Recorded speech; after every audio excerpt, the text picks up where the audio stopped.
Ili kuepuka kusahau maelekezo ambayo daktari amekupa wakati mkiwa mnazungumza kuhusiana na wewe na daktari kuhusiana na ugonjwa uliokuwa nao, unaweza kufanya haya matatu yafuatayo, moja kati yake au yote kwa pamoja.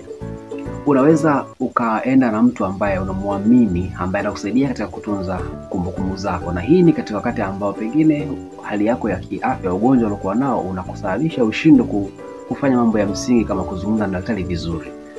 Pili, unaweza ukabeba notebook au sehemu yote ambayo unaweza kurekodi mazungumzo yale ya muhimu ya wewe na daktari na yale maelekezo yake. Au tatu, unaweza kutumia fair advantages za hizi teknolojia ambazo tulikuwa nazo, mfano simu, ukarekodi mazungumzo yako ya wewe na daktari. Kwa kufanya hayo, unaweza ukaepuka changamoto ya kusahau maelekezo ambayo daktari amekupa, na itakusaidia katika kutibu ugonjwa wako kawahi kupona haraka na katika wakati sahihi.